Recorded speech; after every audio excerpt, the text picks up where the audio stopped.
নমস্কাৰ এই মুহূৰ্তত কিবা গুৰুত্বপূৰ্ণ খবৰ দুপৰীয়া কিবা গুৰুত্বপূৰ্ণ খবৰ আহি পৰিছে আজি হৈছে 17 মে আপুনি যদি অৰুণোদয় হিতাধিকাৰী হয় তেন্তে আপোনাৰ বাবে আহি পৰিছে ভাল খবৰ কিয়নো অৰুণোদয় হিতাধিকাৰীসকলে এতিয়া 3000 টকাকৈ লাভ কৰিব আগতে আপুনি 1250 টকা পাইছিল এতিয়াৰ পৰা 3000 টকা লাভ কৰিব আৰু যদি আপুনি কৃষক হয় তেন্তে আপোনাৰ বাবে আহি পৰিছে ভাল খবৰ কৃষকসকলে এইকেইটা কাম কৰি লওক আপুনি 6000 টকাকৈ লাভ কৰিব 2000 ঠাইত আৰু যদি আপুনি নতুনকৈ ঘৰৰ বাবে জিয়াতক কৰিছিল তেন্তে আপোনাৰ বাবেও আহি পৰিছে ভাল খবৰ কিয়নো মুখ্যমন্ত্ৰী হিমন্ত বিশ্ব শৰ্মাই শপত গ্ৰহণ কৰাৰ পিছতে লৈছে এই পদক্ষেপ নতুনকৈ আৰু যিসকল জিয়াতক কৰা নাই তেখেতসকলৰ বাবে আহি পৰিছে ভাল খবৰ কিয়নো জিয়াতক কৰাসকলে এতিয়াৰ পৰা লাভ কৰিব চৰকাৰী ঘৰ আৰু যিসকলে কৰা নাই তেখেতসকলৰ বাবে আহি পৰিছে ভাল খবৰ এইকেইটা কাম কৰি লওক আজিৰ খবৰটোত কেইবাটাও ৰাজনৈতিক খবৰৰ লগতে অৰাজনৈতিক খবৰবোৰ যুগুতা হৈছে দিবলৈ হৈছে আজিৰ প্ৰথম খবৰটো পাকিস্তানৰ নাম ইতিহাস আৰু ভূগোলৰ পৰা নাইকিয়া কৰি দিয়া হ'ব বুলি মন্তব্য কৰিছে ভাৰতীয় সেনা প্ৰধানে মন্তব্য কৰিছে যে ভাৰতৰ বিৰুদ্ধে ষড়যন্ত্ৰত লিপ্ত হ'লেই ভয়ংকৰ পৰিণাম ভুগিব লাগিব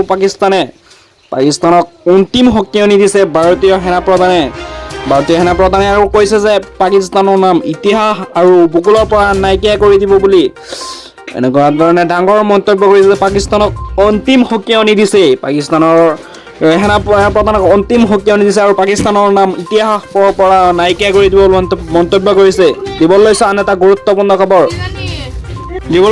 এটা গুৰুত্বপূৰ্ণ খবৰ অৱহেলাত কংগ্ৰেছৰ বাবে আহিল ডাঙৰ খবৰ কিয়নো কংগ্ৰেছৰ বাবে আহিছে ডাঙৰ ভাল খবৰ এইবাৰ বিধানসভাত বিৰোধী দলপতিৰ আসন লাভ কৰিব কংগ্ৰেছে বিধানসভা বিৰোধী দলপতিৰ নিৰ্বাচনত পুৰণি নিয়ম সলনি কৰা হৈছে এতিয়াৰ পৰা কমেও 13জন বিধায়ক থকা দলেই লাভ কৰিব বিৰোধী দলপতি মৰ্যাদা লাভ কৰিব কংগ্ৰেছ দলে 19 জন যিহেতু এইবাৰ 19 জন বিধায়ক পাইছে কংগ্ৰেছ দলে বিধায়ক কংগ্ৰেছ দল লাভ কৰিব বিৰোধী দলপতি এখন কোন হ'ব বিৰোধী দলপতি ইয়া হৈছে জানিবলগীয়া কিয়নো 18 জন সংখ্যালঘু আৰু এজন মাত্ৰ হিন্দু বিধায়ক থকা দলটো হৈছে কংগ্ৰেছ দল কংগ্ৰেছত এতিয়া কাৰ মূৰত উঠিব মুকুট বিৰোধী দলপতি কোন হ'ব 18 জন সংখ্যালঘু আৰু এজন হিন্দু প্ৰাৰ্থীৰ পৰা কোন হ'ব দিবলৈ আন এটা গুৰুত্বপূৰ্ণ খবৰ আপুনি যদি চৰকাৰী কৰ হিতাধিকাৰী হয় আপুনি যদি নতুনকৈ জিয়াতক কৰিছিল তেন্তে আপোনাৰ বাবে আহি পৰিছে ভাল খবৰ কিয়নো জিয়াতক কৰাসকলে এতিয়া লাভ কৰিব চৰকাৰী কৰ কিয়নো মুখ্যমন্ত্ৰী হিমন্ত বিশ্ব শৰ্মা শপত গ্ৰহণ কৰাৰ পিছতে লৈছে এই ডাঙৰ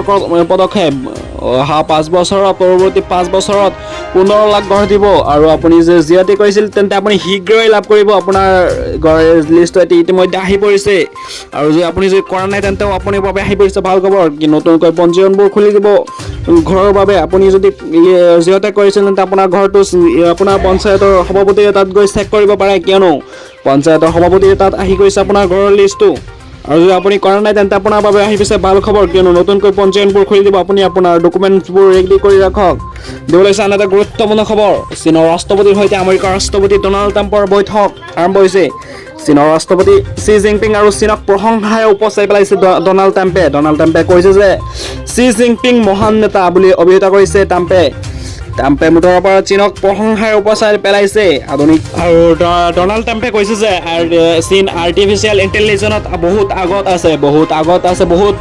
ৰাষ্ট্ৰৰ পৰা আগত আছে চীন এই বুলি মন্তব্য কৰিছে চীন বহুত আগুৱাই গৈ আছে আৰু চীনৰ ৰাষ্ট্ৰপতিৰ সৈতে প্ৰশংসাৰে উপচাই পেলাইছে ৰাষ্ট্ৰপতি ডনাল্ড ট্ৰাম্পে কৈছে যে ডনাল্ড ট্ৰাম্পে তেখেতৰ ইৰাণৰ হৰমুজ প্ৰণালী বন্ধ কৰাৰ পিছতে তেখেতে পদক্ষেপ লৈছে চীনৰ ৰাষ্ট্ৰপতি শ্বি জিনপিঙৰ পৰা সহায়ৰ হাত বিচাৰি তেখেতে চীনলৈ যাত্ৰা কৰিছে কিয়নো ইৰাণৰ লগত যুদ্ধ হৈ চলি থকা তেখেতৰ ৰাষ্ট্ৰত আমেৰিকাৰ লগতে সমগ্ৰ বিশ্বতে পেট্ৰল ডিজেল অৰ্থাৎ ইন্ধনৰ প্ৰভাৱ পৰিছে কিয়নো বেছিভাগ ইন্ধনেই ইৰাণৰ পৰা আহিছিল হৰমুজ প্ৰণালীৰ ৰাস্তা যিটো আছিল সেইটো ৰাস্তা দি আহিছিল দিবলৈ হৈছে আন এটা গুৰুত্বপূৰ্ণ খবৰ অসমৰ বেদখলকাৰী লাগিছে হাহাকাৰ কিয়নো কামৰূপ জিলাই লৈছে পদক্ষেপ কামৰূপ জিলা প্ৰশাসনে উচ্ছেদবোৰ চলাই আছে এতিয়া গ্ৰামীণ গাঁৱৰ এজনী মহিলাৰ ঘৰত উচ্ছেদ চলাইছে 40 বিঘা ভূমি দখল কৰি ৰাখিছিল তেখেতসকলৰ পৰা বেদখল কৰি ৰাখিছিল বেদখলকাৰীৰ হাতৰ পৰা এতিয়া মুক্ত কৰি আছে কামৰূপ জিলা প্ৰশাসনে জিলা প্ৰশাসনক ধমক দিছে এজনী মহিলাই আৰু তেখেতে ধমক দিছে কৈছে এইবোৰ মাটি পট্টা মাটি বুলি হয় বুলি কৈছে আৰু ক'ত যাব কি কৰিব ইমান বৰষুণৰ বতৰতে চলিছে উচ্ছেদ দিবলৈ হৈছে আন এটা গুৰুত্বপূৰ্ণ খবৰ দেশৰ শিক্ষা খণ্ডৰ শোচনীয় অৱস্থা ৰাহুল গান্ধীয়ে মন্তব্য কৰিছে 2015 চনৰ পৰা ভাৰতবৰ্ষত 148টা পৰীক্ষা কেলেংকাৰী শাস্তি পালে মাথো এজনে শাস্তি পালে বুলি মন্তব্য কৰিছে। দেশৰ মৰ্যাদাৰ ক্ষতিগ্ৰস্ত কৰাৰ অভিযোগ বুলি অভিযোগ কৰিছে ৰাহুল গান্ধীৰ অভিযোগ হৈছে দেশৰ শিক্ষাখণ্ডত শোচনীয় অৱস্থা হৈছে, কেতিয়াবা কুৱেশ্যন পেপাৰ লিক হৈছে, কেতিয়াবা অন্যান্য কেলেংকাৰী হৈ আছে। কিয়নো 2015 বৰ্ষৰ পৰাই ভাৰতবৰ্ষত 148টা পৰীক্ষা কেন্দ্ৰত হৈছে কেলেংকাৰী। সৰ্বভাৰতীয় নীট পৰীক্ষাত হৈছে কেলেংকাৰী। নীট পৰীক্ষাৰ প্ৰশ্নকাকত ফাদিল হৈছিল। এইবাৰ দেশৰ প্ৰধানমন্ত্ৰী নৰেন্দ্ৰ মোদীয়ে দেশ জ্বলোৱাত ব্যৰ্থ হৈছে বুলি মন্তব্য কৰিছে কংগ্ৰেছৰ উপসভাপতি ৰাহুল গান্ধীয়ে এনেধৰণৰ মন্তব্য কৰিছে। দিব লৈছে আন এটা গুৰুত্বপূৰ্ণ খবৰ। অবৈধ বেদখলকাৰীৰ বাবে আহিছে ভাল খবৰ, কিয়নো অবৈধ বেদখলকাৰী আল্লাহৰ ফিৰিষ্টাৰ ওপৰত বদৰুদ্দিন আজমল 17টা উচ্ছেদিত পৰিয়ালক পকীঘৰৰ উপহাৰ প্ৰদান ব্যৱস্থা কৰিছে আজমলে। 17টা উচ্ছেদিত পৰিয়ালক দিব ঘৰ। 56 লাখ টকা ব্যয় সাপেক্ষে নিৰ্মাণ হ'ব 17টা ঘৰ। স্থাপন কৰিলে লাই খুঁটা। উচ্ছেদিত পৰিয়ালক 650 গৰাকী ছাত্ৰ ছাত্ৰী পঢ়া-শুনাৰ দায়িত্ব লৈছে বদৰুদ্দিন আজমলে। দবকাৰ যমুনা মদাংগ সংৰক্ষিত বনাঞ্চলৰ পৰা উচ্ছেদ কৰা হৈছিল। এইকেইটা লোকক 17টা উচ্ছেদিত পৰিয়ালক তেখেতে সহায় কৰিব। 56 লাখ টকা খৰচ কৰি তেখেতে 17টা ঘৰ নিৰ্মাণ কৰিব। উচ্ছেদিত পৰিয়ালৰ 650 গৰাকী ছাত্ৰ ছাত্ৰী পঢ়া-শুনাৰ দায়িত্ব লৈছে বদৰুদ্দিন আজমলে। মুঠৰ ওপৰত অবৈধ বেদখলকাৰীৰ বাবে আল্লাহৰ ফিৰিষ্টাৰ ওপৰত বদৰুদ্দিন আজমল। দবকাৰ যমুনা মদাংগ সংৰক্ষিত বনাঞ্চলৰ পৰা উচ্ছেদ কৰা লোকক তেখেতে সহায় কৰি আছে। দিব লৈছে আন এটা গুৰুত্বপূৰ্ণ খবৰ।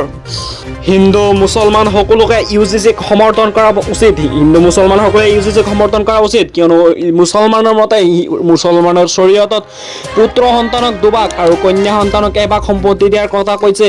কিন্তু UGCক পুত্ৰ আৰু কন্যা সন্তান দুয়োকে সমান অধিকাৰ দিব লাগিব। অৰ্থাৎ আপোনাৰ যদি ছোৱালী আৰু ল'ৰা তেন্তে আপুনি দুয়োকে সমান অধিকাৰ দিব লাগিব। আপুনি যদি মুছলিম হয় অৰ্থাৎ মুছলমান হয় তথাপিও UGCক সমৰ্থন কৰিব লাগিব। আপোনাৰ UGCক সমৰ্থন কৰা উচিত।